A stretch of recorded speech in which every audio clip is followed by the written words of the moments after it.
Well, good evening, everybody, and welcome to this week's edition of Rivalz Race Chat. Clinton Jeffrey with Adam Ross. First off, I want to thank some of our great supporters, Six Nations Bingo, Burger Barn, and their Petrol Plus stop, and also JibsActionSports.com for helping us present the show. We've got a great show ahead of us. Adam, great to be here. How are things doing? Well, I'm a little disappointed in humanity this week, Clinton. I'm not going to lie. Monday night, what the hell do you have on your head? Like I I'll was tell you doing, a story first. 'Cause you can't start I by was, body shaming me right off the bat, so go ahead. that's not body shaming. You have a lovely body. It's your head that looks ridiculous. Everyone's Connor, growing out their mustache. I let my hair grow. I Connor let it was grow out supposed of to there. have. So. Wow. Connor was supposed to have his high school football semifinal game last night. They went to school yesterday, but they canceled the game last night because of snow. Postponed it till tonight at 7. So they knew for 24 hours there was going to be a football game. This afternoon, about 4 o'clock, they said the field is not prepared. They've postponed the game from tonight until tomorrow night at 7. This field has AstroTurf. How can an AstroTurf field not be ready for a football game in Canada? Well, just like everything, I mean, they canceled my hockey game on Monday night, and I'm thinking, man, how's that? We're closing the arena because of a bit of snow here in Canada. Well, what's the world come to? Disappointing, to I say the agree. least. So I'm looking at the right side of our screen. This is awesome. The second topic, Matt is the champ. We really only had to change one letter. No matter what happened, it was just one T or two T's, and that was going to be right. I just noticed that. Well, that's where we're trying to save money with budget here, so we don't, Mm-hmm. we couldn't hire a separate graphics guy. So, Spencer, hey, hold on, is that a mini can of pop you have, or is that like, or soda, I should say, for American friends? Are you just like Andre the Giant? That's how he'd hold a beer can, and you've heard the A stories, little. right? Please tell me that's a mini can and not your gorilla hands, massive. No, that is a mini can because here is my phone next to the mini can just for reference. So the can is mini, the clock is enormous. I'm just me. Enough talking about your enormous clock. All right, let's move things on. So, first off, Mike Mallet, I think, is kicking around here somewhere. And the other reason I let my hair go like this tonight is because Mallet has no hair. And I think he pulled out whatever whiskers he might have had left. Now wait, Trying there's more. iRacing. We'll talk about that. Go ahead. Mike Mallet is not in his man cave. There are no sprint No. car wings in the background. This Well, I is am. Can you guys hear me this week? yeah. In fact, you're a little bit hot. I hear you pretty loud, but that's better than the Oh, alternative. okay. Yeah. All good. All right. So yeah, I've decided, since I give my team a bunch of grief every week, I actually came over to one of my team members' houses who lives around the corner. I'll see if you can see it in the background here. But there's Adam Buchanan from Team DTD, all set up and ready for the league here tonight. So he let me turn some laps on the simulator, and I should not have had a big dinner with the VR goggles. Bad idea. Yeah. How did you do? I suck. This is a loaded question because we have video of how you did that we're going to it's show terrible. later. Hey, It is terrible. hey, You almost puked. Yeah. that's awesome. So Adam It was- Buchanan, a member of Team Dirt Track Digest in the Rivalz Elite Pro League, also a motorsports announcer. And does he announce Brewerton and Fulton, Mike? Is that right? Yeah. Weekly at the Burton and Fulton Speedways. So, Mike, what do you think of Clinton Jeffrey's hair? I was wondering if this was an episode of Karate Kid or if we were doing a race talk show. Wax on, wax off. Wax off. Well, I was hey, good for Mike him. Hey, you know what, Clint? drive the If you race got car, it, it was wax Yeah, on, Clint, wax if you off. got The it- way he was driving that race car tonight in the that's fine. If simulator. you got hair, Clint, just flaunt it. All right, Clint, you got hair, so flaunt it. Enjoy it. Okay. Look at. Yeah, I normally it brush wasn't- and groom my hair. Adam never does anything with his hair, so I figured I would just go the route of you guys tonight and let it go. I let it go. Let it go. What do you mean I don't do anything with it? By this time of the day, like Clinton, I've got a 15-year-old son. By this time of the day, I've done this so many times, my hair's got nowhere to go. Like I'm just See now, Adam, multiply that by 100, and that's how many 15-year-old kids I have on a daily basis. So you wonder why now I have no hair. Mike has to deal with all the kids. I understand. That's a good point. Yeah, but Mike's deal is different because at 3 o'clock they're no longer his problem anymore. Our kids are our problems 24/7. Well, so wait, they're not let's your talk problem about from 8 till 3. Finals. How'd things go down there, Matt? Of course, we got Matt Williamson going to join us here shortly. Let's talk about how things went. I thought it was as always, another great weekend. It came right down to the last race, last couple of laps, and that's what you want to see. Matt Williamson was able to get the job done, and you couldn't ask for two better guys to race for the championship. I'm fortunate. I got a great relationship with both guys. I talked to Matt Shepard a ton. I talked to Matty Williamson. I put up a post on Facebook last night saying it was an honor to cover such a professional, 1-2 battle. You know what I mean? You have those two guys going at it, and at the end of the day, Matty had a better weekend. And when you looked at the stats, I think I told you last week I'm going to write a stats story and have all the stats. And you look at everything, and I mean, Matty is. The fact that Matty came out on top, that was pretty awesome. For him, considering his track record at World Finals, and Matt, just to tick off, that 10th place finish on Friday really, really hurt him. And then again, he I want to say broke a rocker arm, I think it was on Saturday night. Still got fourth, but Matty was the better car all weekend, and he got it done. His second and his fifth, and he's your first Canadian champion. So that's got to make you guys pretty happy, pretty proud. Well, I'll tell you what. Look at some of the Canadians who came before him.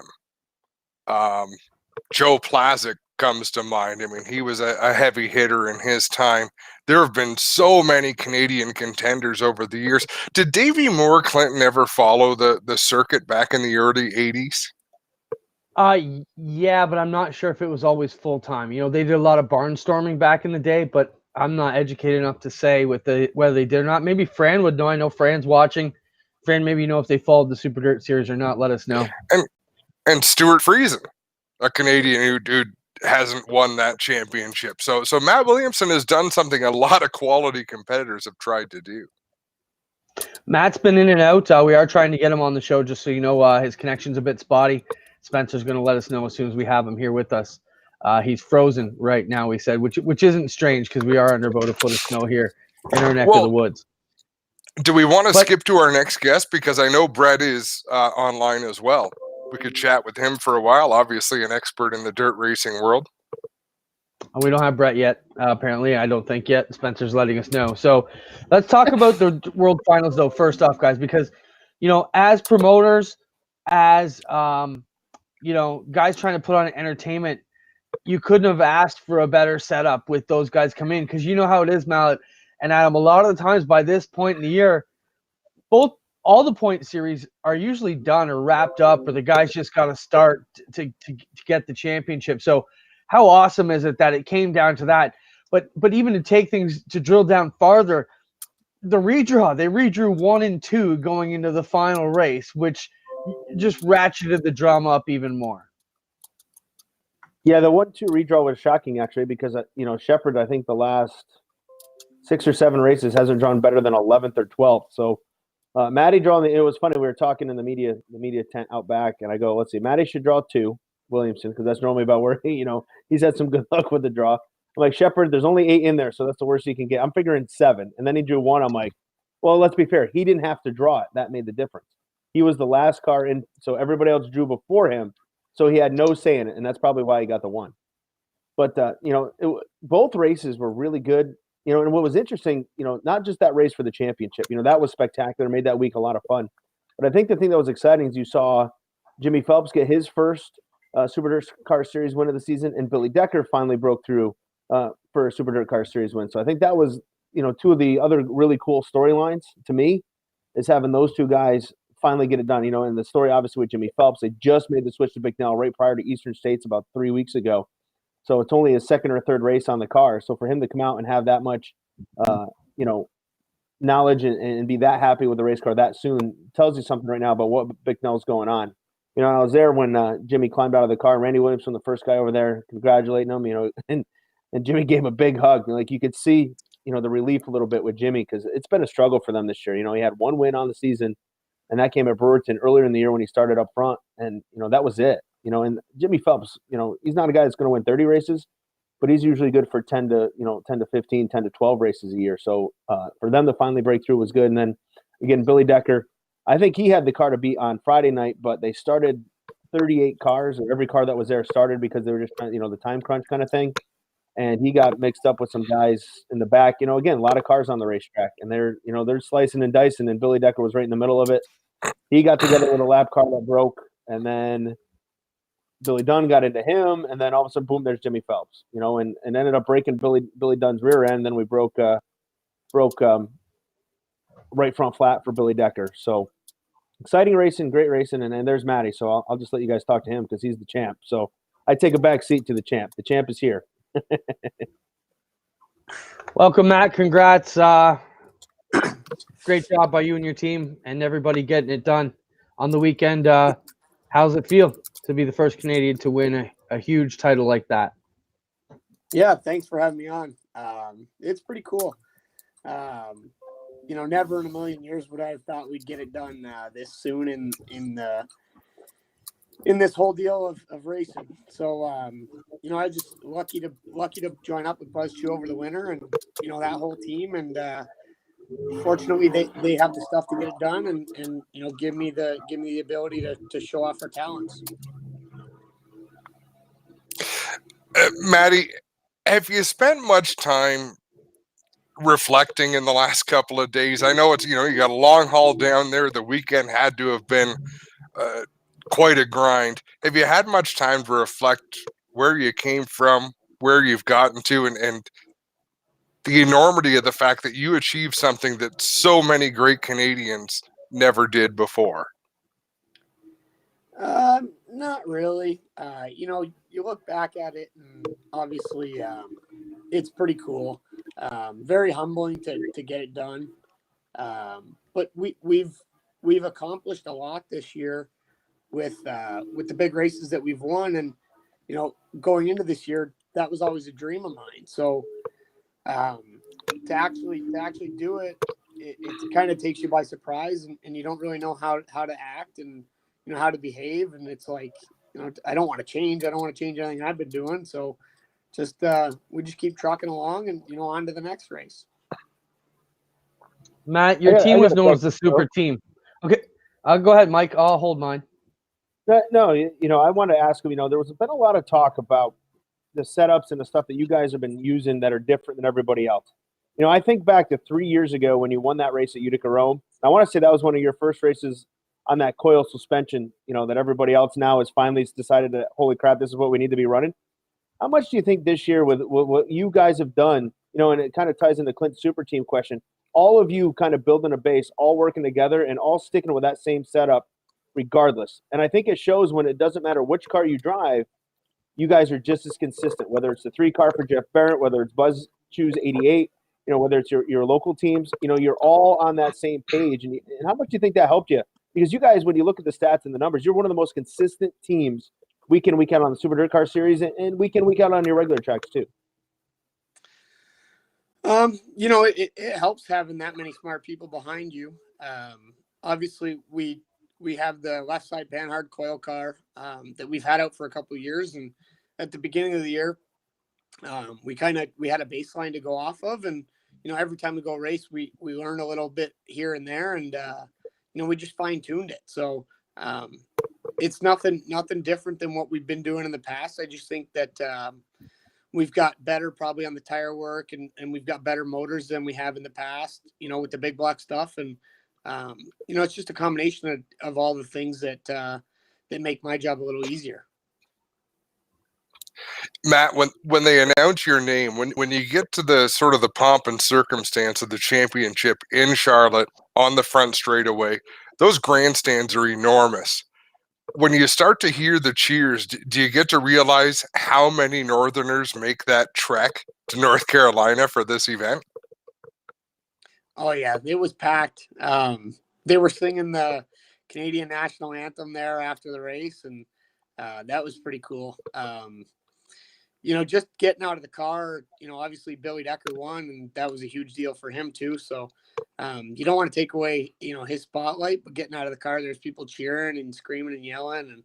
And it was probably the biggest, how do I say it? It was probably the biggest, overcoming of emotion that I've had all year, even with, winning Super Dirt Week, I thought would be the biggest thing to ever happen to me. And then, to win the championship, it was quite the feeling. Matt, let's talk about your maturity in the recent years, okay? I mean, I was basically by your side when you were 14 with your Uncle Dipper hanging around before you were a racer when your dad and were partners with Merrittville with the Bicknells. Then you get into driving. You've matured a lot. What's been the biggest thing that's kind of helped you mature, Matt, as a driver and as a person? Personally, I've seen you kind of you're down a notch. Not so much the wild and rowdy kid you were many years ago, but you really calmed down lately. So what's gotten to you, Matt? I had my fun. It takes a couple kicks in the head to realize that stuff's not fun anymore. And ultimately, I want to do this for a living. And I've always wanted to race for a living. And at some point, you got to grow up and realize that you can't spend every night in the bar, and you gotta spend more nights in the shop.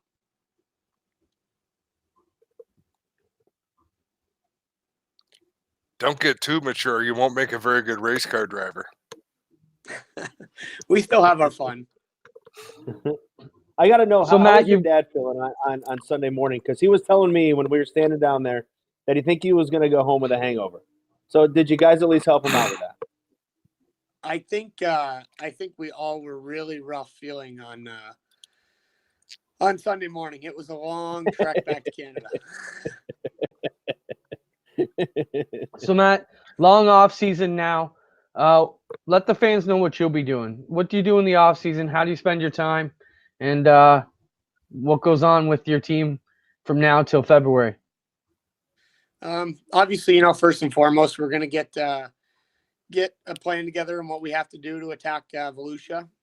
We struggled there last year, so I'm thinking that we're going to have to look over our notes from the year. I think we've got very good notes to go down there and hopefully run good and run for a big gator at the end of the week. But aside from racing, I got the snowmobile out tonight and took her around back for a little rip, and that's what I do for fun. So we'll probably make a couple trips up to Old Forge, work on race cars a couple days of the week, and snowmobile a couple other days of the week. So I'm looking forward to relaxing over the winter and spending time with family and friends, and just kind of getting it to a different pace, because this summer was quite the whirlwind. Matt, nicknames, okay? It was Mighty Mouse when you were a kid. Mega Money Matt. Well, what are you going by these days? And that's a fan question. What should they be calling you? And I know this is a thing because some guys love the moniker they're given, some don't. Well, which one do you approve of? Because we had a segment a couple weeks ago on the show, and you're going to get one. There's no way around it. Which one do you like? Anything is better than Mighty Mouse. So, I'll let you guys can pick. Damn. The Mega Money Matt is pretty cool. See, this is why drivers can't. No. This is why drivers can't pick their own nicknames. Yeah, I like, now that I know that you don't like Mighty Mouse, I call Tim Fuller the umpire executioner because he can't stand it, but he's got it on his fire suit. So if I exactly, that's bullshit. It's down. I'm calling. Yeah, right. I'm gonna call you Mighty Mouse. Now I didn't even know that was the nickname. So now I know that is a pleasure. I think Mighty Matt. Just take the mouse out. Mighty Matt Williamson has a great ring to it, because the people that remember your early years will remember Mighty Mouse, and the people who don't just think, yeah, Mighty Matt Williamson. That fits. The Empire Executioner is a badass nickname. Like that's how can you not like it, right? But Mighty I don't know, but I got a Williamson nut shot. He gave me a nut shot in the redraw on the front stretch at Outlaw Speedway because I called him that over the PA. Right. Tell him to take it off the legs of his fire suit. I agree. Well, all right, Matt, Matty, we won't keep you too much more. Thanks so much. I know I'm sure you have a long list of teams to get to thank from your guys who've helped you out. We'll give you a second here to give a word out to your guys. And thanks for being with us. I'm sure we'll be talking to you a lot more as you keep racking up the wins. Yeah, thank you. Obviously, you know, there's a ton of people behind me, and they all know who they are. We'll be here for a while if I got to thank them all. You know, everybody along the way that's got me to this point. It's pretty incredible what we've done over the last year, and it's been pretty quick. So we're just going to keep trucking along and try and do the best we can next year. It's going to be tough to overcome this season. You set the bar pretty high. Yeah, it's going to be a tough second year on the Super Dirt Series if we don't do what we did this year. You'll be all right. Thanks. That's Matt Williamson, Super Dirt Car Series Tour Champ with us, and a fellow Canadian.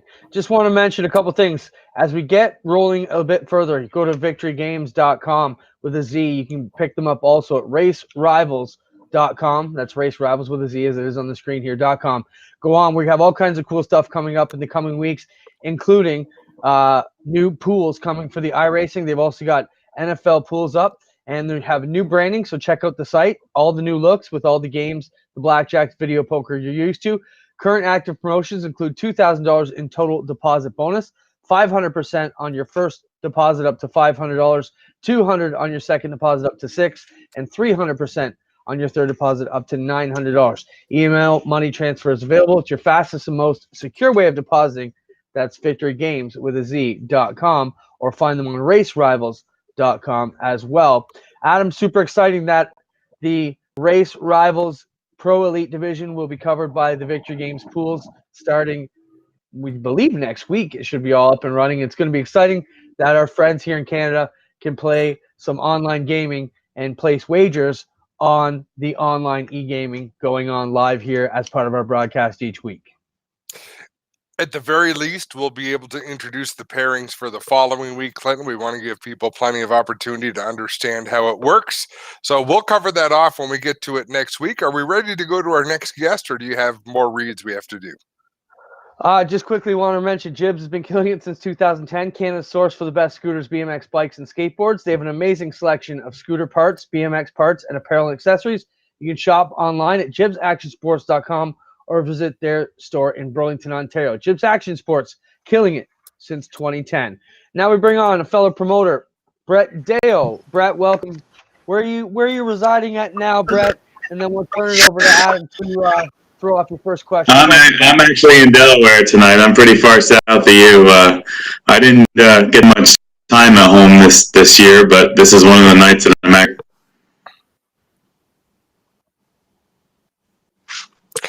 Well, it's good to get home sooner or later. This is the time of year when people get in the racing business, get reacquainted with their home and yard work and things of that nature. So hopefully the grass wasn't too high down there. No, that's what the Heather's dad is for. He comes down some time at our house, and he does all that. So we definitely were not around too much. We spent most of our summer up at Fonda, but and the season, there wasn't many nights around here. So, Brett, I'm intrigued. I'm excited about what's going on in Florida this winter. To me, and I'm going to go a little bit on a sidebar here. Growing up, like we all grew up in and around racing, my idea of being successful as an adult was being able to go to speed weeks in Florida. Like that's when you arrived. Life was good when you could go to speed weeks, take in the races, see your friends down there. And now you are going to be promoting races as part of speed weeks in Florida. I mean, is this a real feather in your cap? Is how important is this achievement to you to be able to promote races down there? Yeah, it's a big deal. I had a few that I really wanted to do in racing, and one of them was to pay the highest paying championship for modified. And this year we're able to do that when Matt Shepard gets 58.5 at our banquet. Do a 200 lapper. That paid $50,000 to win. I've been on the 50,000 kick since I went to Grandview's Freedom 76 years ago, and saw how that was. We were able to do the Honda, thing was kind of number, was something that I really wanted to do. And I mean, no matter what, no matter how many people are in the stands, for events, you're in the national spotlight because everybody looks at Florida wherever they are and it's exposure for our series, our racers, and our sponsors. Mallet? So the question being, how did you do it? How did you put this together? How did you make the numbers work? We have a lot of great support with American Racer and Sunoco, and they kind of back a lot of the things that I want to do that are a little unorthodox. And the second thing was to find a venue that was nice enough and was on the way to Daytona area for people. So I did fly down and check out All Tech Raceway. I had gotten tipped off by the guys from TIO. They tested down there a couple years in a row. Brett Hearn and Anthony Perot and those guys had already been down there and told me what a nice venue it was. So I flew down over the winter, I think it was February or March, and checked the facility out, met with Wendell Durrance, who promotes the track, and away we went, And I mean, I think the cool thing about it is, not only we're racing in Florida, but we're racing for first. And that really hasn't happened for the modifieds. And, they should be excited about the opportunity to compete for what we're doing. And for the crate cars, there's a chance for those guys to race on the same night as the Matt Shepard, Stuart Friesens. They're going to be on the same track the same night in Florida, racing for good purses for them too. It's a double win for both the modifieds and Brett, let's talk about your relationship with the Super Dirt Car Series and how that's come together. You share a lot of the same racers. It seems like from the outside, you guys have been very conscious not to step on each other's toes.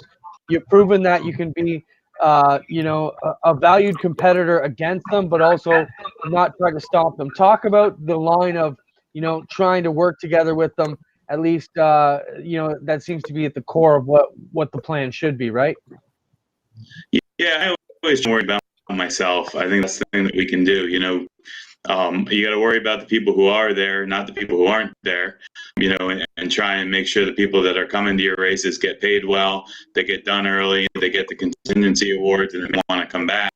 And, if I'm not doing a good job, then I lose the cars and the people on my own. Don't worry about them taking cars or, taking dates. I mean, if I give up a date and they get it, it's because I didn't do a good enough job. So that's the way that I look at it. And, it's, it is a little different, having a competitor like that. And their style is a lot than mine. I'm the same guy that's out painting the walls at Fonda or Georgetown, and then I got to go home and write a press release. And, I have a little more hands-on and less corporate and a lot less, baggage. I don't have to have all these employees and pay a little more and do things differently. I don't really like to compete. I don't want, some of the venues that they go to wouldn't work for me, and some of the venues that I race definitely wouldn't work for them. Because, modifieds are in a small area in the Northeast, but what we do at Georgetown is a lot different than what goes on at a Brockville or a Cornwall. And I think we each have our own areas and we overlap a little bit, but it works for everybody. Well, Brett, we wanted to congratulate you on making this happen. Let the fans know where they can get more information on the races that you've got going on, and hopefully we'll be able to talk a little bit more this winter. We've got our whole information center is up on shorttracksuperseries.com. If you click on event info, you can see a Sunshine Swing tab there, and it's got everything from entry forms to where to stay, prices, times. Everything's outlined there. And we did get our first entry today, actually, in the mail. Jordan Watson from Delaware was our first modified entrant, and that we received for the Sunshine Swing. Check the Short Track Super Series Facebook, Twitter, and we'll be updating all our confirmed drivers as we go, and promote and build toward the February 5th to 8th events. Thanks, Brett, for being with us. We'll be talking to you as we get closer to the event, and we'll help you lead up to it right before it actually takes place. That's Brett Deo, Short Track Super Series promoter. Thanks, Brett. Thank you, guys. We'll be in touch talking to him about a whole bunch more things. Of course, he's got so many things going on, man. He's another guy we could spend an easy 2 hours with just talking about the state of racing. Mallet, you've been in that region a lot more than Adam and I have seen Deo come from, someone who basically took on Super Dirt Week to get his start, if I recall correctly, and from there built it up to a full-time business now that he's promoting his own deal, and is successful, well-respected, well-run. What are your thoughts on how Deo has risen from the bottom?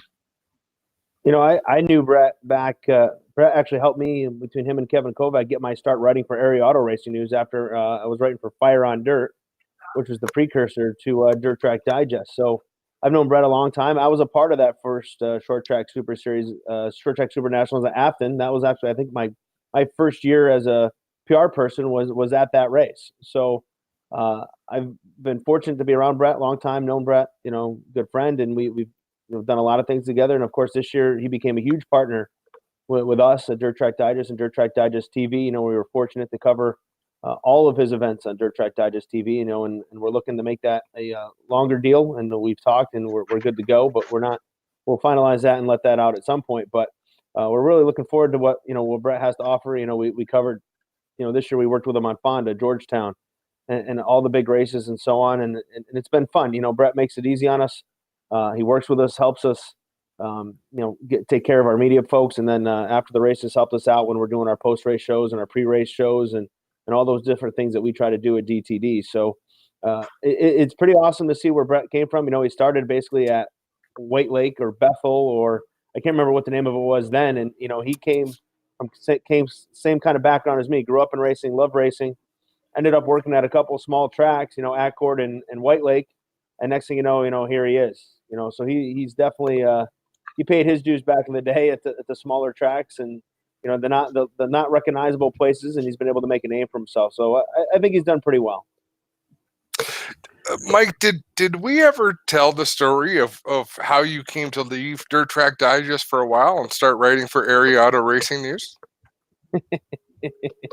You want to tell that story, Adam? You can. Was it a full-blown temper tantrum, or did Clinton and I kick you in the balls?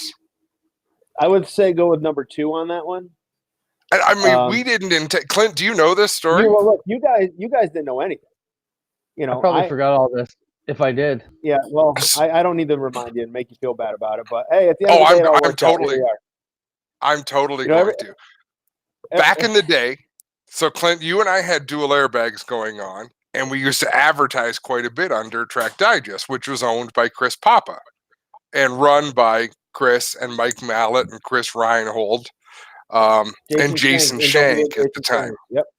Yeah. So does this all sound familiar, Clint? Yeah. So Chris Papa was going through some challenges, and we used to advertise on the site. We used to get a lot of our traffic, a lot of our listeners from Dirt Track Digest. So we fairly quickly had a conversation with Chris, and Clinton, you and I wound up buying Dirt Track Digest. Well, did you know that Chris had an agreement with Mike Mallett that Mike was going to take over the site? No, I didn't know that. So we bought. Actually, I want to say it was me, Jason, and Chris, because again, Chris was going through some personal stuff, so we had taken over and we're running everything. We were doing it all, and it happened. And we didn't and then even. You got, so we didn't even. Clinton and I did not know and caused all the trouble. That's basically what went down. Hey, full circle, man. What goes around comes around. It took some time, but here we are. Oh, for sure. I wouldn't share that story if it was bitter at the time. But a lot of things happened. Mike, you and I didn't know each other all that well at the time. No. We just struck a deal that we thought was good for us, and we were happy to do it. We didn't realize that other things had been said in the background, but at that point, money talked, and we were the proud new owners of a website with very little help. I was going to say bullshit walked, and then Mike walked out the door, and there went all the bullshit. But we got him back. Let's talk about our Burger Barn video of the week. The world-famous Burger Barn located on Six Nations is your destination for relaxed dining and comfortable family atmosphere. The menu features traditional fares and favorites served with a Burger Barn twist. All this at reasonable prices, making Burger Barn the perfect place for any occasion. If you can't stop in, no worries, call ahead for takeout. Don't forget, Burger Barn also has gift cards for Christmas in denominations from $2 to $200. A perfect gift for anyone virtually anytime while you're there. Stop by the new Petro Plus fuel stop on the premises. So here we go with our Burger Barn video of the week, guys. So this was something I stumbled across on Facebook. I'm not a huge Kenny Wallace fan. Not that I'm against him, but he's got so much out there. But this video of him resonating with kids was really cool. And basically the gist of it, he's telling kids, you don't race for the win. There's other things to race for. So run that video if you can as we get the Rivalz Elite Pro Series going on in the background. We'll get back to that in a minute. Spencer, if you got that video, let it run and let's hear the audio. There's not just one winner. You have somebody that finishes first, right? And there might be a little battle for third or fourth position, right? It was the great Dick Trickle. He was a great race car driver.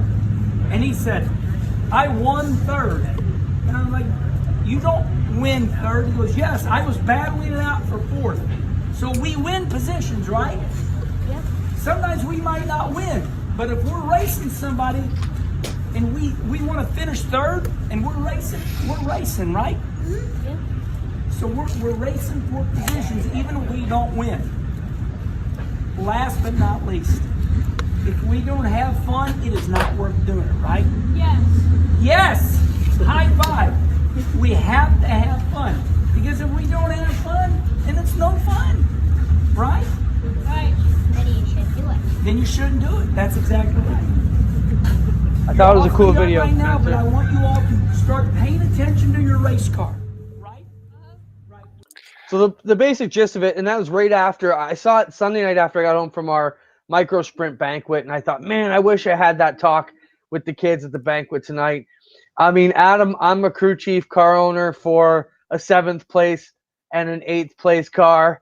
You know, what do you tell the kids Thursday night when Dad and Uncle Mike just haven't got it right for them again, and they're not winning, and they're probably not going to win next week or the week after, but it's a great inspirational thing to relate to kids, I thought. First, Adam, your take, then Mike on your take on Kenny Wallace's relating to the kids, an old bit of Dick Trickle wisdom, but I thought it was really cool.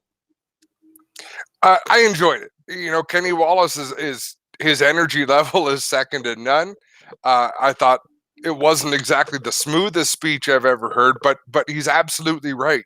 You win battles. If you have 30 cars in a race, only one driver wins. Does that mean 29 other people should be unhappy?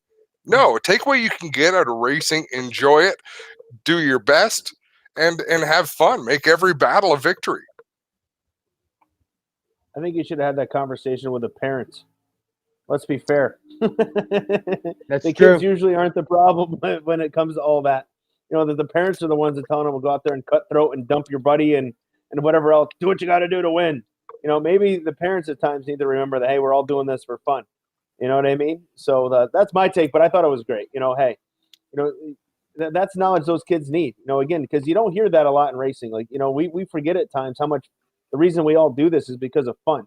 And yeah, there's some guys making a living out there driving race cars and NASCAR, and some of our dirt guys do too. But for the most part, 99% of the guys that we see on a Friday, Saturday, and Sunday, you know why they're out there? To have fun. You know, and that's something I think at times we all forget.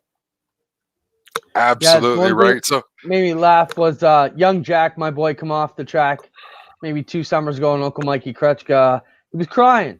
Not Uncle Mike, but Jack wasn't. Uncle Mike slapped him in the helmet and said, hey, buddy, no tears in racing. It's 99% losing. You better get used to it.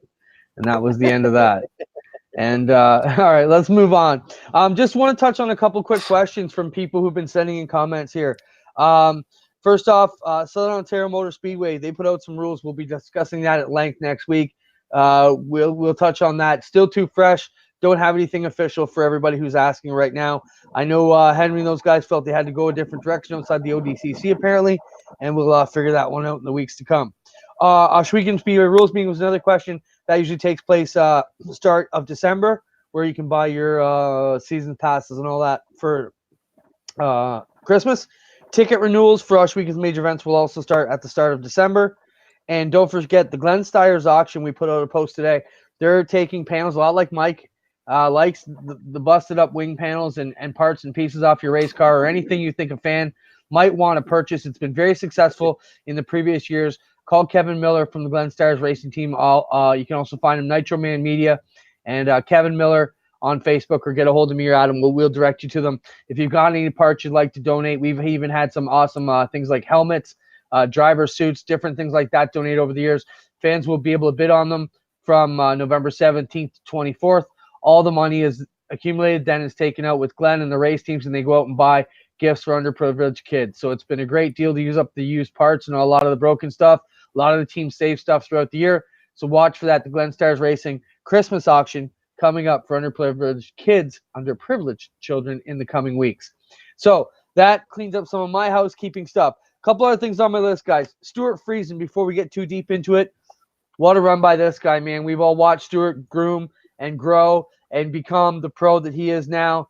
How proud are we of our guy out there kicking ass, winning the race there last week and going into Miami with a shot at winning the championship? And a lot of the odds that have come out are actually favoring him now with the momentum. I think the big thing that caught me first off, Mallet, clean about Friday was, I don't know how much you saw because you were at Charlotte, but the way he said pass them all clean from the back to the front was pretty damn impressive. And I think a run like that is going to build a lot more clout for him for future NASCAR opportunities than it had he started on the pole and held on for the win. So to go to the back and still whip their ass was quite impressive.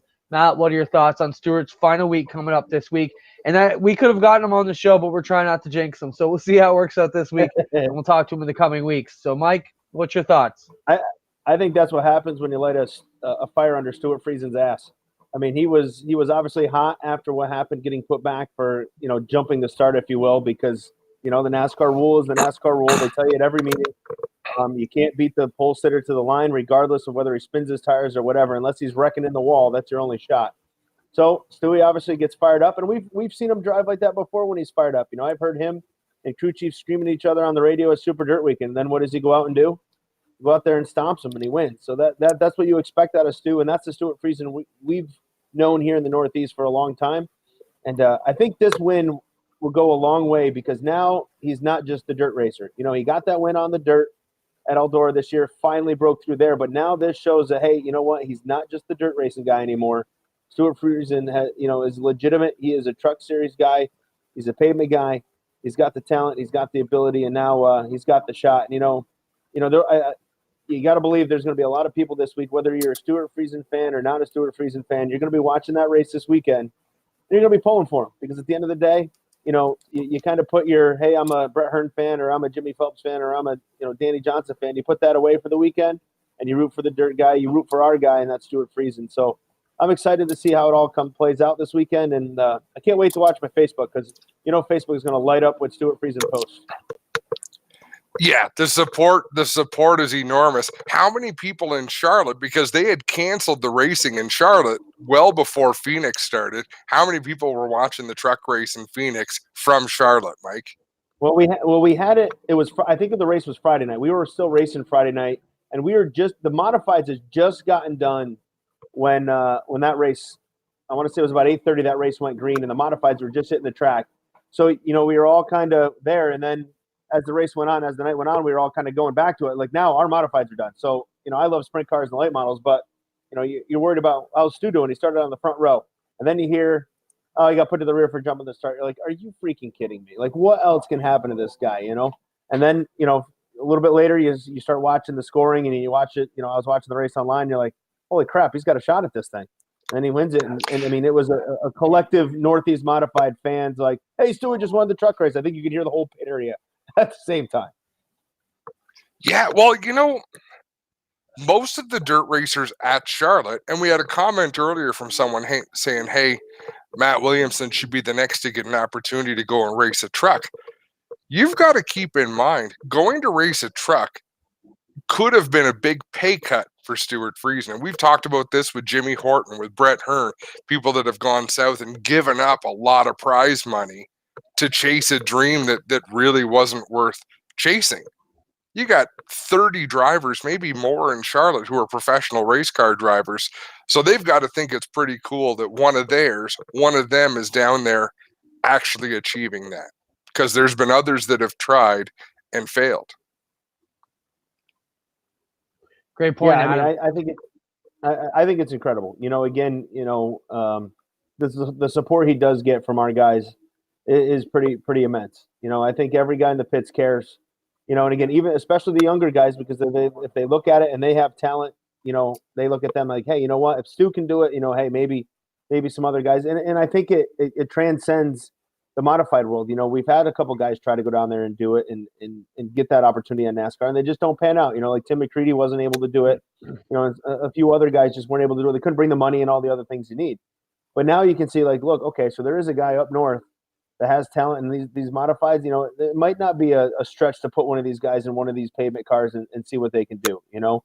So I think it might long-term open some more opportunities for some modified guys to maybe get a shot in some different pavement deals. And, you know, Clint, let's try to do this winter. Tim McCready obviously is still pretty busy. He would be a great one to have on the show and talk about his experience with NASCAR.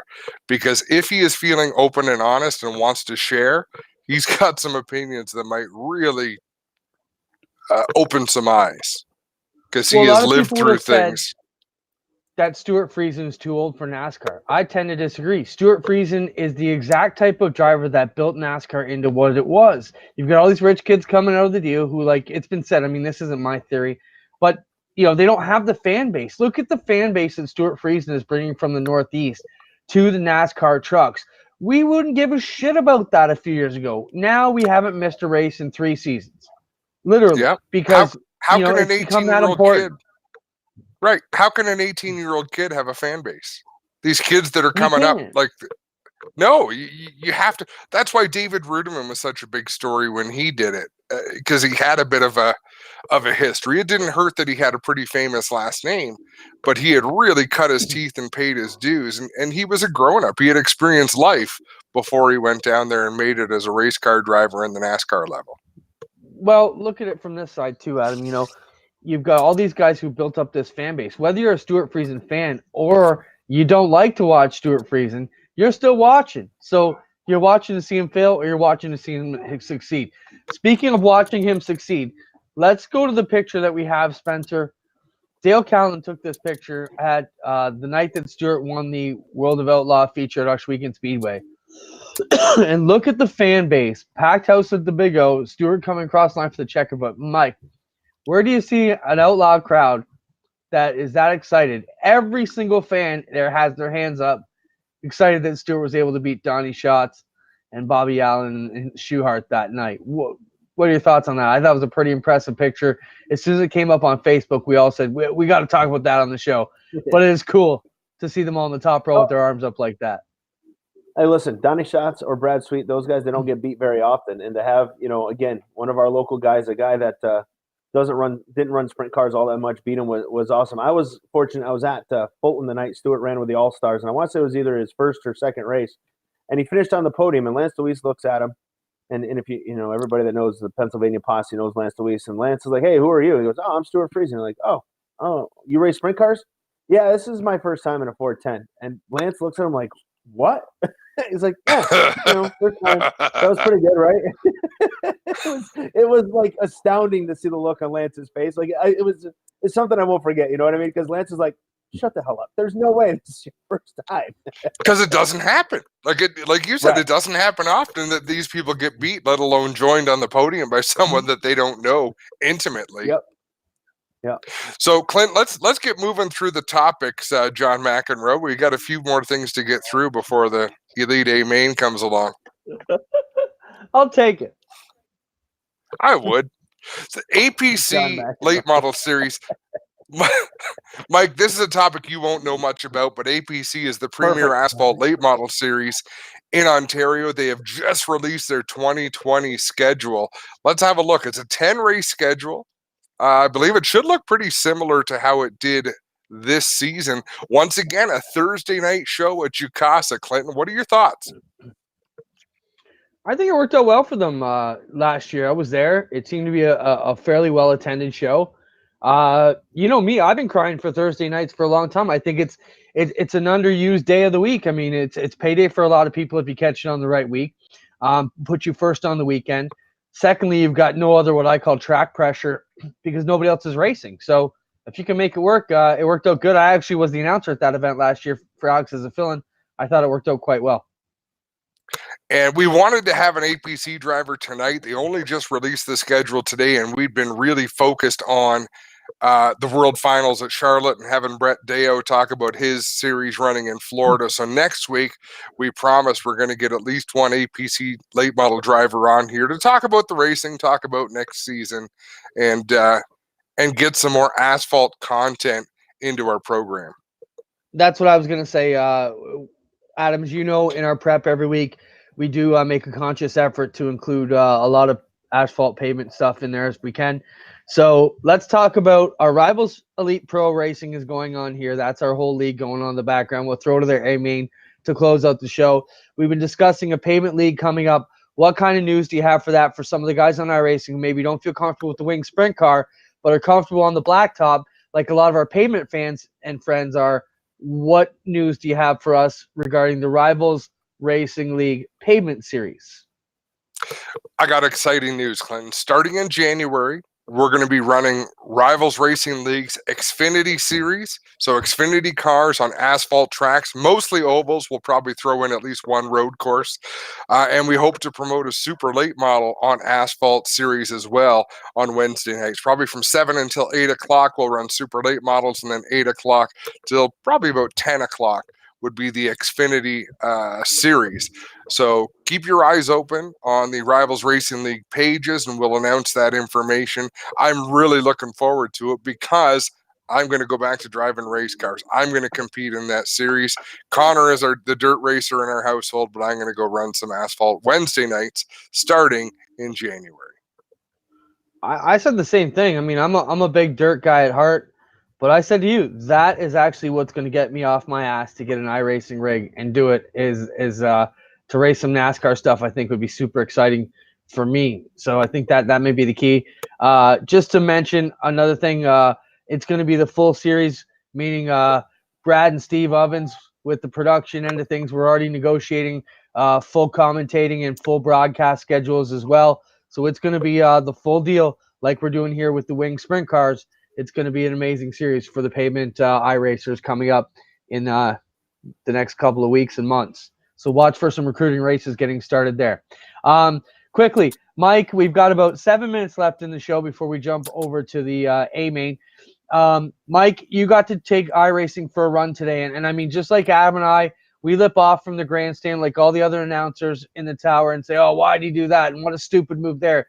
Then you actually get behind the wheel and realize they're hanging on for dear life every lap, every inch of that track.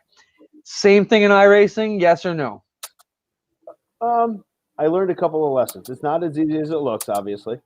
And secondly, when you put the Oculus goggles on, which are the 3D goggles, make sure you don't have a full stomach the first couple times you do it because it is a weird feeling. Yeah, there it is. And I got Adam Buchanan in the background laughing at me currently because, again, he's in the A-main, so now he's good. But they're using your video, Adam. And yeah, I didn't do I didn't do a very good job. So I think it was you, Clint, said that I was chopping wood. Yeah, more chopping wood than driving. As long as you tried, Mike, that's all that really matters. If I've turned 100 laps in iRacing total ever, that'd be a lot, I would say. So it was fun. It was a good time. It's something I'm sure I'll do again. I just don't know if I want to get addicted because I know all winter I got nothing to do, and I'll end up being in my basement playing a simulation. Sorry if I call it a video game again. Attaboy, good catch. Well, Mike, on Monday, I don't know if it's Monday nights or Wednesday nights that the Ashweekan Outlaws have their rookie league. It is fixed setup. You don't have to do anything with the setup. Just go sit down and drive against other rookies. Maybe we should document you going out and participating in that. I think that might be a lot of fun. Hey, you know what? Hey, we could do that. I'd try it out here. I'm sure Adam will let me come over on a Wednesday and use his rig, and we could try it out.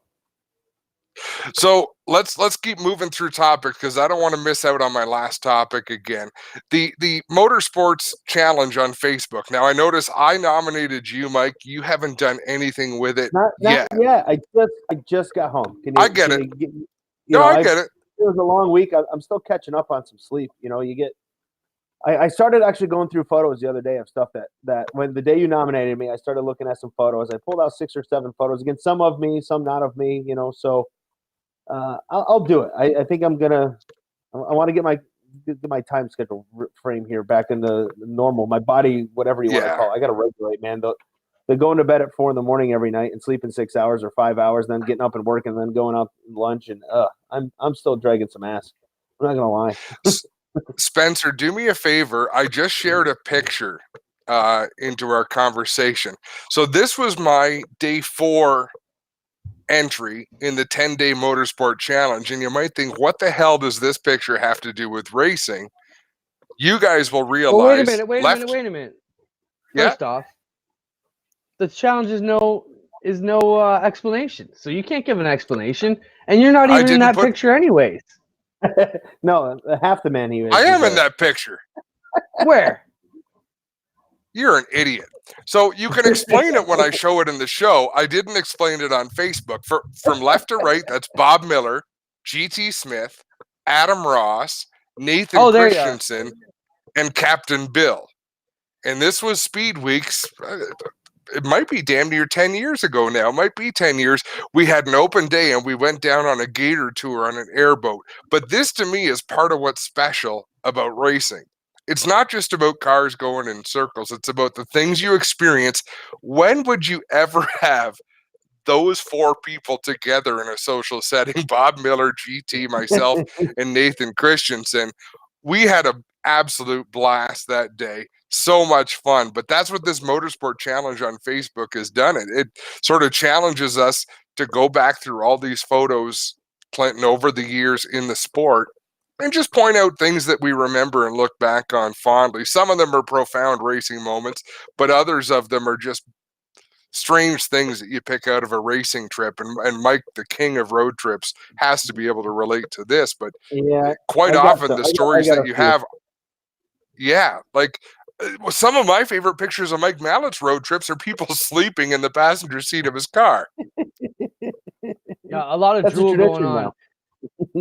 We have one more topic to go to as we get to our white flag segment. I just want to mention one of our other great supporters, Six Nations Bingo. Guaranteed prizes, guaranteed fun, and more ways to win. Whether you're looking for a new experience or you're a bingo fanatic, Six Nations Bingo has been the preferred choice for players for over 20 years. Easily accessible just off Highway 54 between Brantford and Caledonia.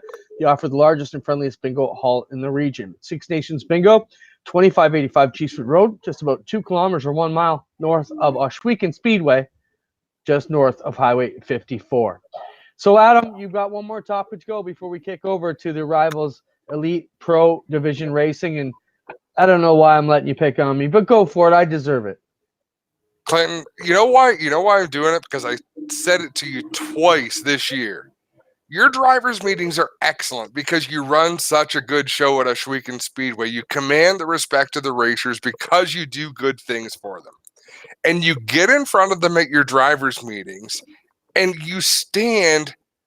You're not particularly tall. You stand in a crowd of 120 people and you talk to them and you bring in these fantastic guests to give these inspirational speeches, and only the first 5 people in the row can hear you.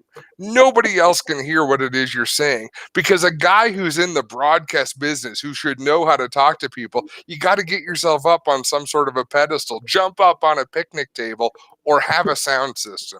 This has been bothering me for a long, long time, because these drivers, I stand at the back of the drivers' meeting trying to read lips, and I'll tell you, I can't do it. Look, first off, we all can't be stretch 6'9" like you, all right? Some of us have to blend in with the crowd. Secondly, I'll give you that. So we've ordered some speakers for the outside of that tech barn where we have our meetings. We'll have a split channel there. It would be ready just for you. And next year's drivers meeting, week number 1, I want you to introduce me to the microphone on our new sound system so everybody can hear, and you can take the glory and credit that you want for your great idea. I like glory and credit. Yeah. So I'll get a microphone and we'll make it work. Is this the B main going on right now? I believe it is. We should bring that up full screen so we can see who's where. Yeah, we'll go to the B main, then we'll come back for 5 minutes of practice and wrap up chat, and then we'll turn it over to Stevens for the A. For that final transfer spot. Steele to the outside, Downey down to the inside. Ross can see him out the front of the cage, but he just cannot reach out and grab a hold of him. 4 laps to go in this one, And we're watching the battle for that final transfer spot. Chris Steele riding in position number 7. Alan Downey right now running in the 8th spot. Connor Ross 1 spot out. Chad Cote 2 spots out currently, trying to find their way into the big show. You watch Dakota Kuhn and Donovan Ross down the back straightaway. Ross was segment 2 winner last night of the Veterans 100 with the Ohsweken Outlaws Racing League, and he is doing a great job. Boy, what a story that would be if he could get his way into tonight's A main after coming all the way from the Ohsweken Outlaws League race. White flag will be out this time by, and Larry Moody shows the way. White flag is out for Moody as he crosses the line. Stephen Goldner right there for 2nd. Jim Smith, Dakota Kuhn, 3rd and 4th. Donovan Ross, Chris Steele, Shane Pierce, Alan Downey right now battling for that final transfer spot. Coming to the checkered flag. Goldner tried to make it outside move, couldn't make it work. Larry Moody's going to get the win. Goldner will finish 2nd. Jim Smith is in there for 3rd. Dakota Kuhn 4th. Chris Steele. How many they take to the A, Adam? Do you know offhand? 8? 8. It should have been 8, possibly 4. I'm not sure how many heats there were. But, man, oh, man, it is tough. It is tough sledding out there. I did some racing last night on dirt, and I reminded myself how much harder it is than it looks when I'm there trying to coach and give encouragement to Connor. Let's talk about a couple of things, okay? Adam, first off, how are you feeling about the Rivalz Elite Pro first few weeks in the books? I think things have smoothed out, and it's been great to see so many new names participating in the league. Yeah, there's some things that when we do it again, we'll tweak a little bit.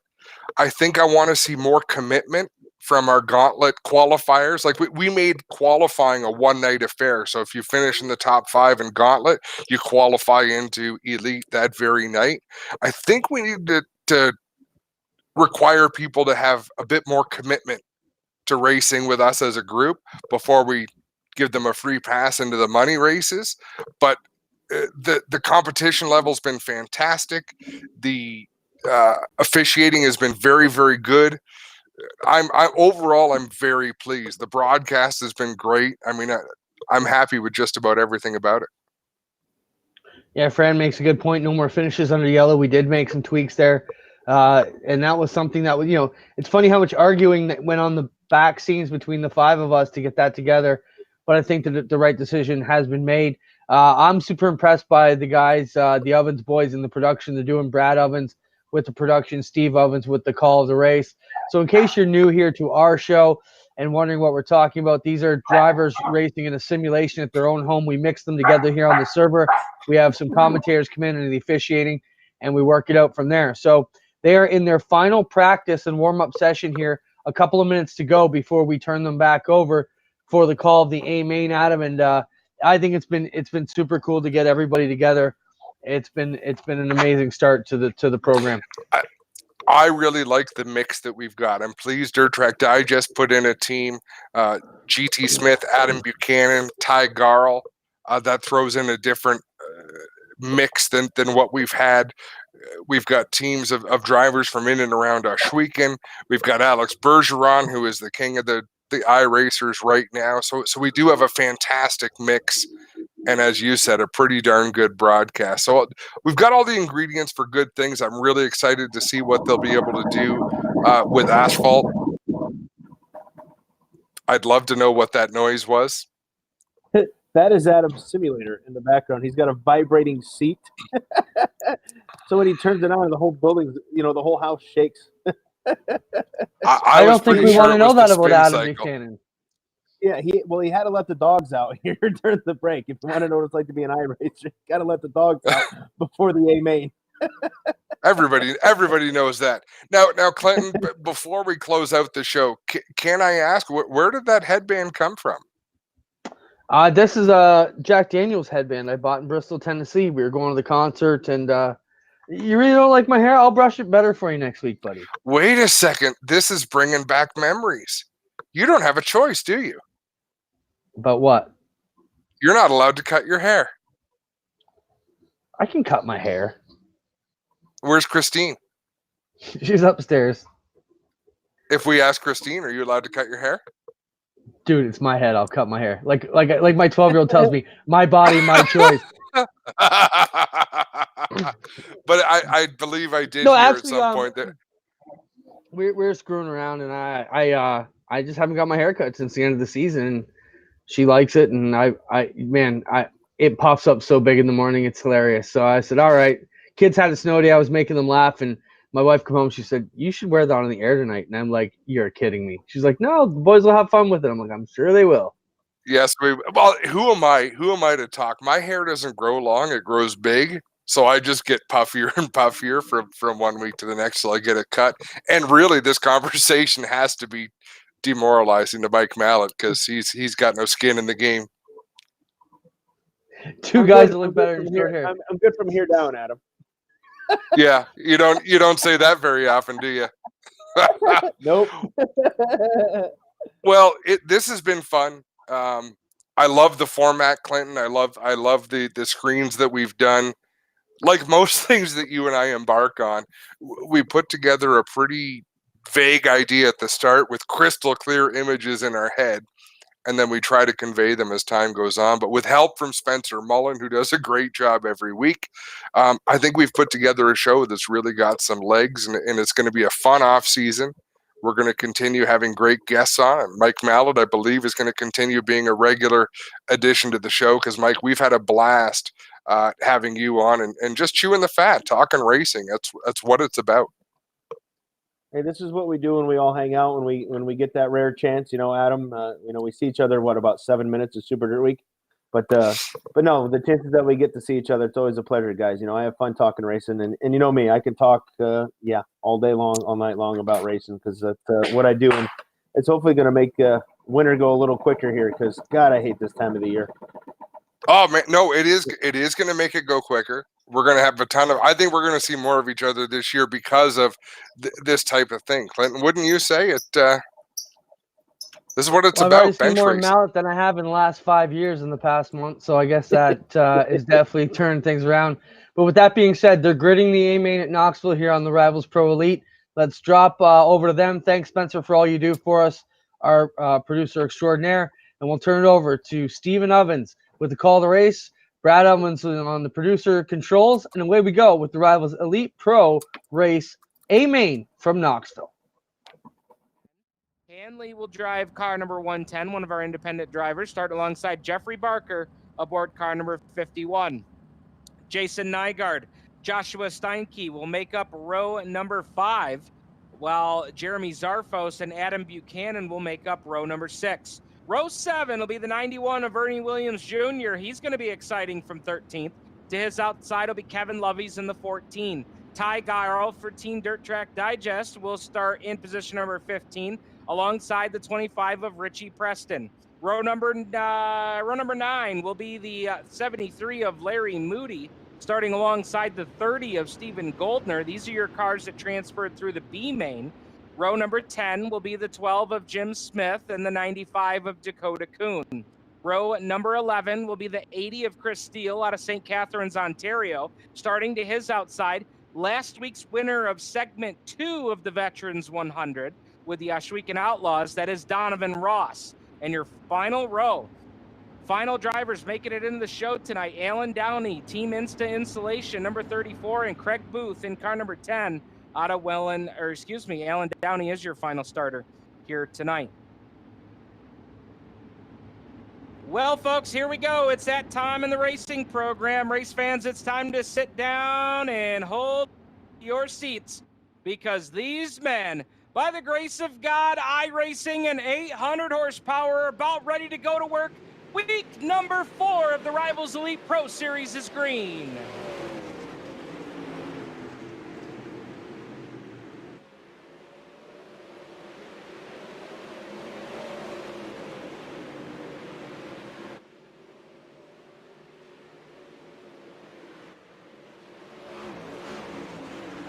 Lap number 1 goes on the board, and it's Alex Bergeron showing the way out front.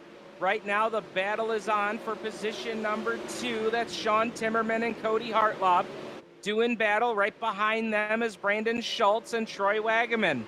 Couple of fast guys here from the last couple of weeks of racing. Brandon Schultz really got a hot setup here for the Knoxville Raceway. We'll see what he can do with it here tonight as they work down the back straightaway. Hartlob down to the inside. Timmerman has taken over the 2 spot as Timmerman and Bergeron all the way up along the guardrail. As yellow lights are on for the first time here tonight. Yellow, yellow, yellow on the racetrack. 3 laps on the board, and we have got a yellow flag.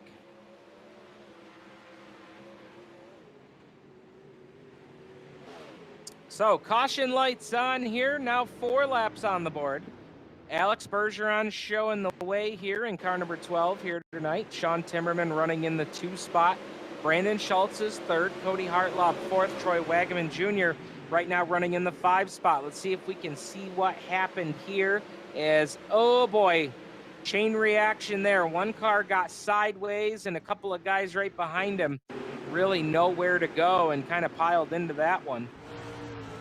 As you see the great replay here, Brad Ovens going to give us a onboard ride here with Dakota Kuhn, and you can see it right there. Boy, that car got sideways. Jim Smith got tagged in the right rear tire and absolutely nowhere to go for Dakota Kuhn other than to pile right in there. What a great onboard shot there.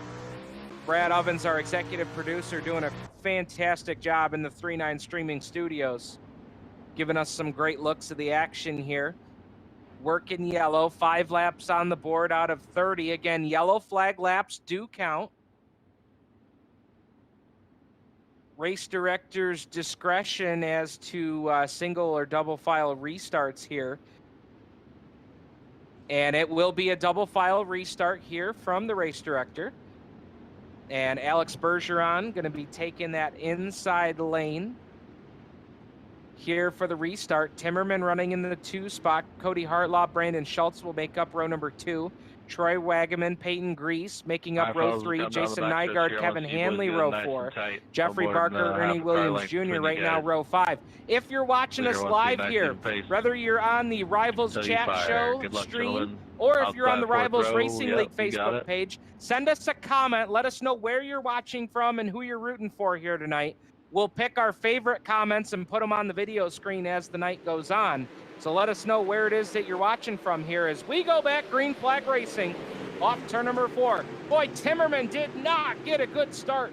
Timmerman slides back to the 3 spot. Now he's going to fight back to try and get the 2 spot back from Troy Wagaman. Wagaman down on the inside. Right there with Brandon Schultz. Actually, Schultz took the 2 spot, but now he slides back to 3 as Timmerman will take it back into turn number 1.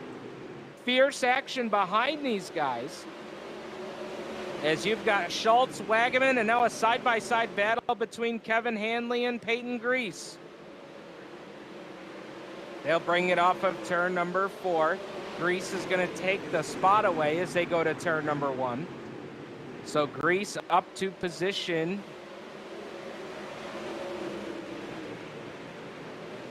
Up to position number 5. Hartlob now back to 6. As Alex Bergeron continues to lead here down to turn number 1. 10 laps now on the board. 10 in and 20 to go. And Brandon Schultz starting to flex a little muscle here. Schultz going to the outside lane. He is always so good up on the top lane, as he is showing it here off turn number 4.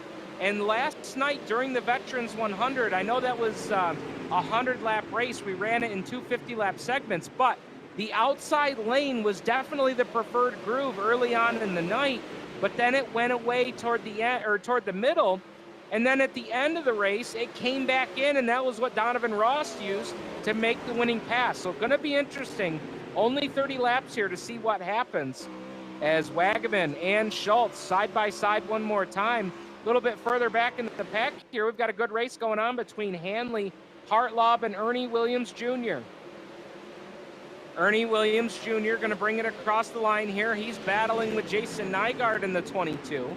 That's the battle for position number 8 and 9 as they work down the back straightaway. Hanley side by side with Hartlaub.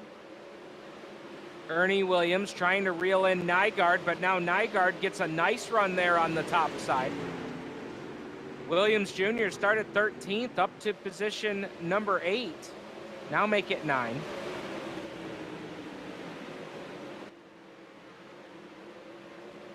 Alex Bergeron puts lap number 15 on the board. We are now halfway home. Cross flags that time. 15 in and 15 to go, and we're watching this battle back here between Hanley and Nygaard. Nygaard now takes it down to the inside of Cody Hartlaub, and he's going to take the spot. So Nygaard making some impressive moves here. Trying to claw his way up toward the front of the pack. He's now up to the 6th spot. Battle is on for 4 and 5. That's Wagaman and Peyton Grease. Grease, who qualified his way in through the Gauntlet Series race here tonight. And Grease will take over the 4th spot as they streak across the line. 17 laps on the board and 13 to go. Just ahead, or excuse me, just behind these guys, Nygaard, Hartlaub, and Hanley doing battle one more time here for positions 6, 7, and 8.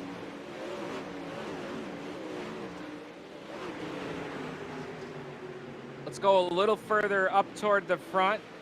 Alex Bergeron's going to come down to put lap number 19 on the board. He is led from the drop of the green flag here tonight.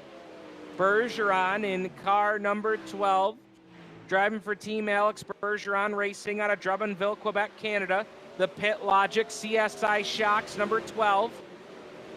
Sean Timmerman running in position number 2. He qualified his way in through the Gauntlet Series race as well.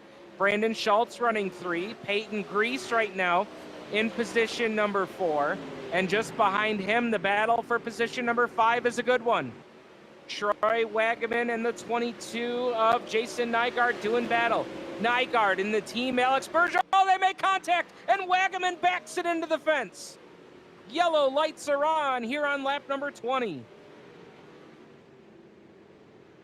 And it was Nygaard and Wagaman doing battle there. They made contact, and I don't know if it was just a racing deal there, or let's take a look. Brad's got a great replay for us here. They were side by side down the back straightaway. Wagaman taking it into the turn, and boy, it's hard to say. I don't even think it was so much as one driver coming up and one driver coming down. I think it all just kind of came together as they were racing for the same piece of real estate.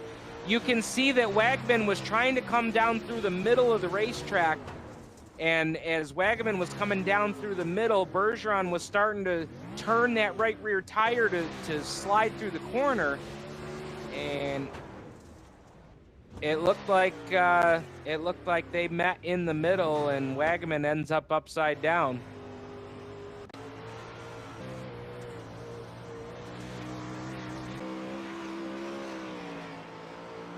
And there you see it. Another great look here from Brad Ovens. And yeah, just as Nygaard got that right rear tire pivoted into the corner, Wagaman was there. So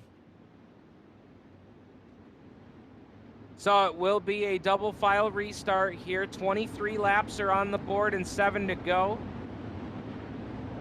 As you watch the backstretch camera, I think we're going to call that the gopher cam on the back straightaway. So here we go. Coming down, 6 laps to go when they take the green flag. Bergeron hits the loud pedal and we're back underway. And one more time, Brandon Schultz is going to try and take advantage of this restart, and he does. Timmerman back to the 3 spot. Schultz up as high as he's been all night long, running in 2nd. And now Bergeron takes it back out to the cushion off turn number 4. Does Brandon Schultz have anything for the guy that's just dominated the dirt sprint car world in iRacing, and Alex Bergeron? And I got to tell you, I think Schultz has got something for him here. 4 laps to go this time by for Alex Bergeron. Timmerman up to the 3 spot. After falling back on that restart, Peyton Grease running forward, Jason Nygaard top 5. As they work down the back straightaway, Schultz trying to reel in Bergeron. Boy, Schultz really gets a nice entry to turn number 3. And it seems like Bergeron has been better off of the corner. Now Bergeron takes it up to the top in turn number 1. Schultz trying to make the bottom work off of turn 2, but Bergeron had the advantage that time by. Coming up on 2 laps to go. Does Brandon Schultz have anything for Alex Bergeron? Bergeron across the line. Popsicle sticks are in the air. 2 to go for Alex Bergeron, and here comes Schultz. Schultz is making a run down the back straightaway. Boy, he gets such a good entry into the corner, and look at him close in on ABR. Bergeron will take the white flag, and Bergeron got loose. Here comes Schultz. Schultz will now take it to the outside in turn number 1. Trying to get that run off at turn 2. Down the back straightaway for the final time. Bergeron got loose off the wall. Coming to the checkered flag this time. Bergeron slides to the outside. Transponders stand by. Alex Bergeron wins week number 4 of the Rivalz Elite Pro Series. Schultz, a thrilling second place finish tonight. Sean Timmerman 3rd, Peyton Grease 4th, Jason Nygaard will make it a top 5 sweep for Team ABR. What a finish here tonight to week number 4 of the Rivalz Elite Pro Series. Thank you so much for tuning in. Stand by. We're going to have your top 3 finishers here momentarily. But Alex Bergeron somehow found a way to hold on.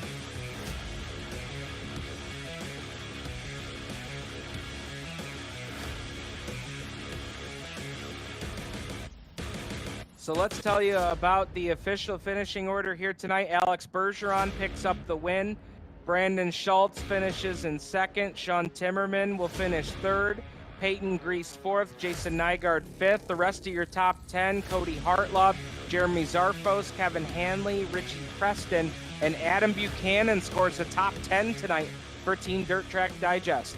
11 through 20 was Kevin Loveys, Larry Moody, Chris Steele, Ernie Williams Jr., Alan Downey, Stephen Goldner, Donovan Ross, Ty Garl, Jeffrey Barker, and Shane Pierce. And rounding out the field tonight was Dakota Kuhn, Jim Smith, Troy Wagaman Jr., and Joshua Steinke. All right, we're going to dial up your top 3 here tonight. We're going to first hear from 3rd place finishing Sean Timmerman. And Timmerman comes home 3rd tonight after starting on the outside pole. Sean, you had a solid run tonight, but it looked like the restarts were a struggle on the outside lane tonight.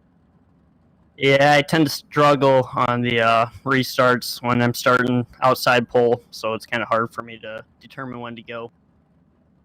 Still had a solid run, albeit, that final restart, you slid back to 3rd, but you're still able to hold on for a solid 3rd place finish tonight. Tell us about how your race went overall.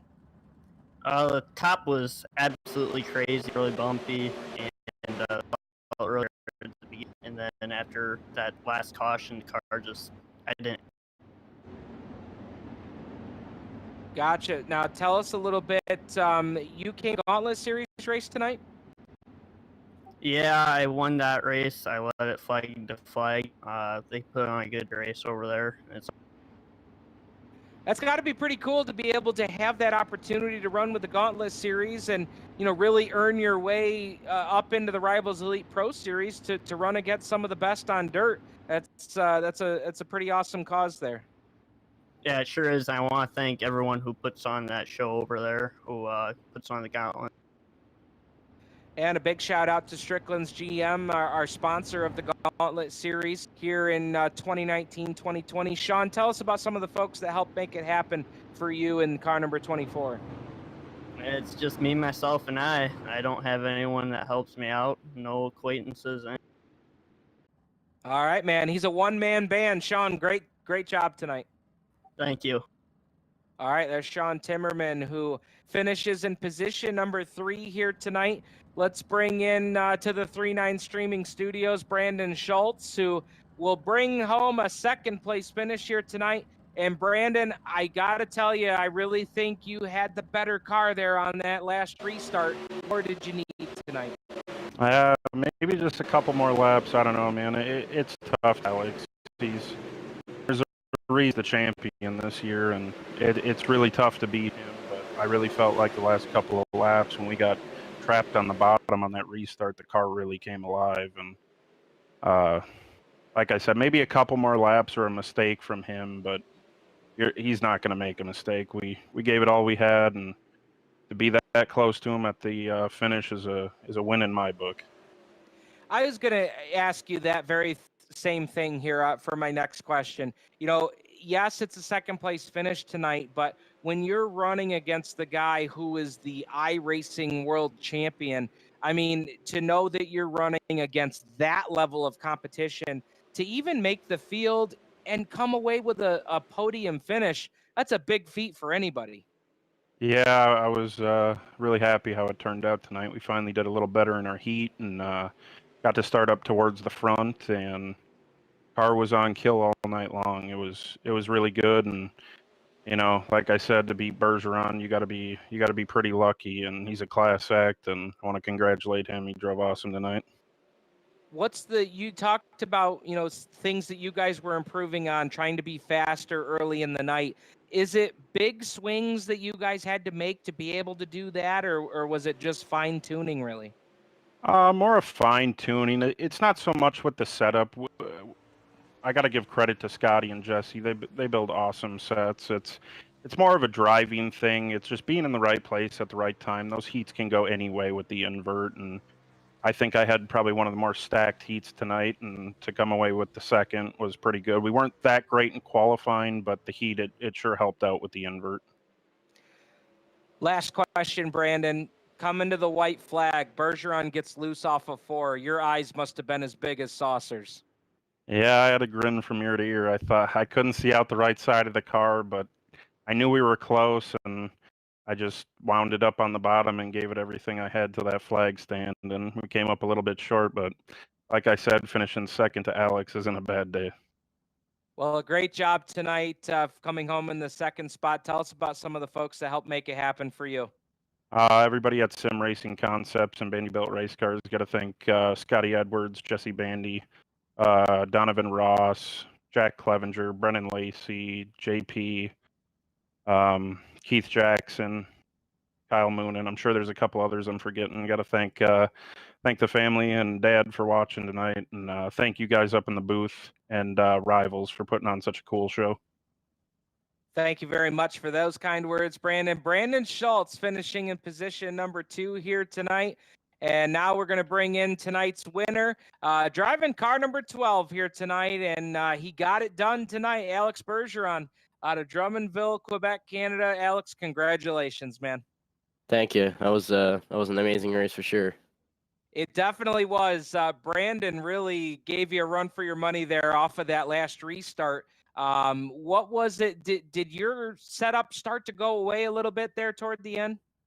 You know, I guess it felt like it. You know, the track was getting a little bit rougher there, and the car wouldn't stick where I wanted to. So I tried everything, and you know, I heard them there a couple laps from the end. I was very stressed out there, and trying to make the best lines I could, and apparently we got it done. It seemed like there was a real interesting spot on the outside of turn 2 coming down the back straightaway. That was really sending some guys for a loop here tonight. Yeah, you know, the cushion was, you know, very rough. It was pretty high there out of 2, and if your car wouldn't be, you know, sticking to that, you would either flip or spin out. So it was tough to run up there. Now, your car, it seemed, you know, you had a car on the top, the bottom, and sometimes you were running top, bottom, same corner, just depending on where that car, you know, was comfortable. You really, you know, it seemed like the Clio had a lot of, you know, drivability into your setup tonight to be able to do that. Yeah, you know, Jason and I, you know, we worked hard again this week. I was in Charlotte, and you know, we didn't have time really to practice for the night. But with the last couple of minutes, we worked hard, and it showed off again tonight. It was a lot about throttle control too, right in the middle and the bottom there. Every time I would just run the bottom in the same lap as the top, I would just, you know, be smoothing the throttle and make sure I was getting the run off the corner. So that's the main thing, especially at Knoxville. I would say in a week, in a week's time, where you can pick up a win here with the Rivalz Elite Pro Series and go rub elbows with a guy who's done a few things in a dirt car, Christopher Bell. That's a pretty good week. Absolutely. I had a great time over there with Christopher. We had absolutely a good time on the racetrack. He was giving me some good pointers, and I'm going to remember this for the rest of my life. Well, man, it's a heck of a start here to the Rivalz Elite Pro Series, and as good as your team is, and I said it on the broadcast, Alex, I'm not taking a thing away from you guys, but I got to tell you, the competition level is really these guys that are chasing you down. They're really starting to raise the bar, and it's been a lot of fun to watch. Absolutely. If these guys raise the bar, we're always going to raise it up ourselves. So we're always pushing ourselves further every day, and I think that's what makes ABR, one of the top teams. Well, great job tonight, man. Before we get you out of here, I want you to give an opportunity to talk about all the folks that helped make it happen for Team ABR. I got to thank Jason Nygaard, my girlfriend. Jason finished 5th tonight, so congrats to him. He had a rough week last week. I think he got 8th, but good job to him tonight. Great, solid top 5 for us and a win, so awesome job. All my partners and Team ABR partners, CSI Shocks, BK Designs, Meyer Inc., everybody who supports us, everyone for watching tonight, my dad as well. You guys for broadcasting and doing an awesome job week in, week out. Rivalz for putting awesome so into the fort, and we've seen so many good battles, so it's awesome to be here. Well, we certainly have. A great job on the win tonight, Alex. It was a thriller there at the end. Thank you, guys. All right, there's Alex Bergeron picking up the win tonight with the Rivalz Elite Pro Series. This is just week 4 here of the 20-race Rivalz Elite Pro Series. I want to thank everybody for tuning in. I want to thank Adam Ross and Clinton Jeffrey for having us on board. These drivers are doing a heck of a job here with the 2019-2020 season. And for us here at 3-9 Streaming and Turn 5 Media, it's been an absolute thrill to be a part of this exciting action. An absolute crazy finish to the race tonight, and Alex Bergeron nails down a win here with the Rivalz Elite Pro Series. Don't forget to visit us on Facebook, facebook.com/Rivalz Racing. That's Rivalz with a Z, Rivalz Racing with a Z, facebook.com/Rivalz Racing. And visit the website. Visit us online at www.rivalzracingleague.com. On behalf of the Rivalz Elite Pro Series, we want to thank Strickland's GM, the sponsor of our Gauntlet Series. We want to thank all the drivers that are participating, and we want to thank you for tuning in, and be sure to catch us next Tuesday night, just after 9 o'clock. We break into the action with the live video here on the Rivalz Racing League page at when time trials are happening. And if you want to not only watch the action here with the Rivalz Elite Pro Series, but you want to get involved in the race chat as well, go to the Ashweekon Speedway Facebook page and tune in every Tuesday night at 9 o'clock to Rivalz Chat with Clinton Jeffrey and Adam Ross. On behalf of the entire group here with the Rivalz Racing League, my name is Steve Ovens saying thank you for joining us, folks. We'll see you next Tuesday night with the Rivalz Elite Pro Series. Good night, everybody.